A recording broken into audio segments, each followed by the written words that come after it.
हम बातें करेंगे प्रोस्टेट ग्लैंड के बारे में और उससे जो समस्या होती है उसके बारे में। प्रोस्टेट ग्लैंड एक छोटा सा यंत्र है जो हमारे ब्लैडर यानी मूत्राशय के नीचे की ओर, जहां से मूत्र नली शुरू होती है, वहां पर वह स्थित होती है। इसका वजन करीब 10 ग्राम होता है, किंतु उम्र बढ़ने के साथ साथ इसके आकार बढ़ने से मूत्र नली के ऊपर दबाव बढ़ना शुरू हो जाता है और इसके परिणाम स्वरूप अनेक रोगों के लक्षण सामने आने लगते हैं। इस अवस्था में बार बार पेशाब लगने लगता है। साधारणतः रात के समय ही पेशाब का जोर बढ़ जाता है।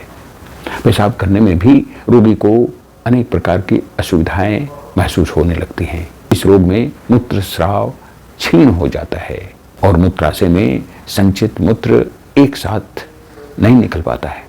प्रायः बूंद बूंद करके पेशाब निकलता है तथा पेशाब के समय भी विशेष जोर लगाने की जरूरत पड़ती है। संचित मूत्र सड़कर मूत्राशय में सूजन उत्पन्न करता है। इस समय बार बार कैथेटर व्यवहार करने की जरूरत पड़ती है। परिणाम स्वरूप बहुत बार संपूर्ण मूत्र यंत्र ही सूज जाता है। इस अवस्था में दोनों किडनियां प्राय खराब हो जाती हैं और अच्छी चिकित्सा नहीं होने पर किडनी की अक्षमता से यूरेमिया की स्थिति पैदा हो जाती है और रोगी की मृत्यु हो जाती है।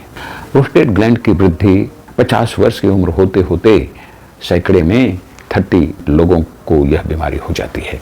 60 वर्ष की उम्र होते होते 80% लोगों में यह बीमारी हो जाती है। किंतु हमेशा ही यह घातक होता है ऐसा नहीं है। यह निर्भर करता है कि आपके शरीर के अंदर में विजातीय द्रव्य कितना जमा है।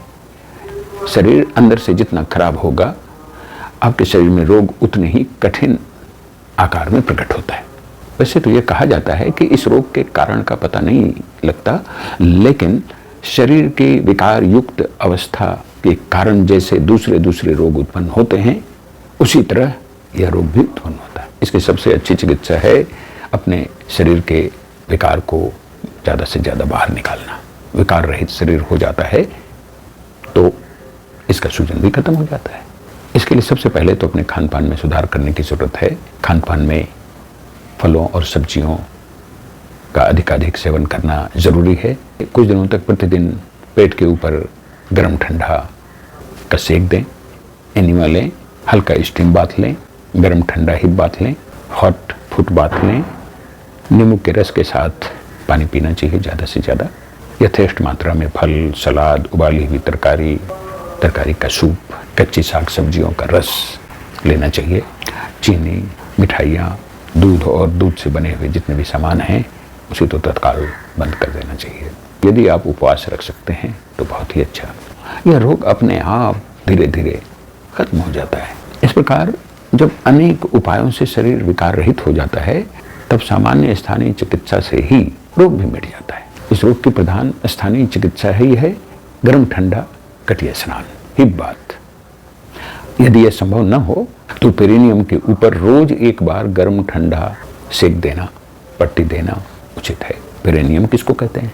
तो जिस स्थान में जननेंद्रिय की समाप्ति होती है, उस स्थान से लेकर के मल द्वार तक के स्थान को पेरिनियम कहते हैं।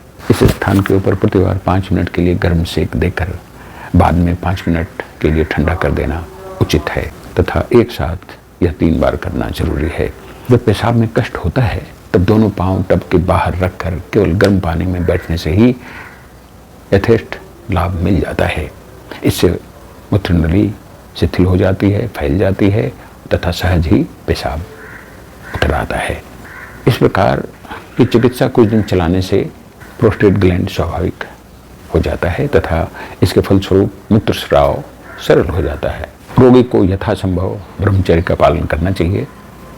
कभी भी जोर करके पेशाब रोके रहना उचित नहीं है। रोग का पता लग जाने पर ब्रह्मचर्य पालन करने के साथ साथ ये जो उपाय बताए गए हैं उसे करने मात्र से ही पर्याप्त लाभ मिल जाता है।